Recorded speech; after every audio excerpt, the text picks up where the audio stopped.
My name is Yamazawa. You are watching Wordplay, and this is how I flex.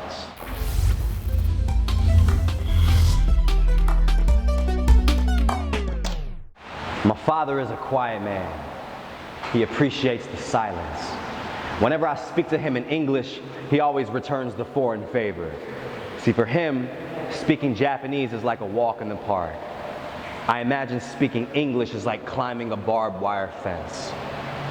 See, my father's accent is bumpy, like the conversation between airplane tires and American concrete that welcomed his arrival to the United States.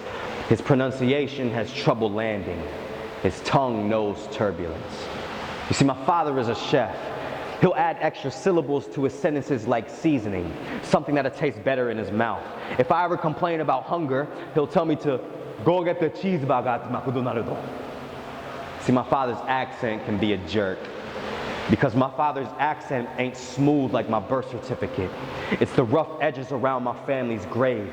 It's the crease that creates the wings on a paper crane. You see, my father's accent is the hole in a Japanese internment camp fence. It's an escape route to his culture. His accent is thick and his words stick together like the vinegar rice on his working hands.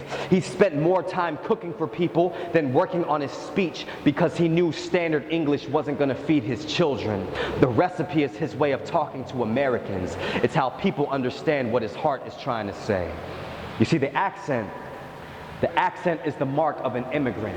It's a ruler with mile-long increments that measures the distance away from home. See, maybe Asians are known to be good at math because that's the only homework our parents could help us with. Or maybe I'm just being defensive because I'm afraid that my rusty Japanese will become a broken chain link that can't hold my lineage together. I'm afraid of passing down my lack of language to my children, and their grandpa's accent will sound more foreigner than family. I'm selfish, writing poems and poems and poems about Japan when my name is the only word I know how to write in Japanese.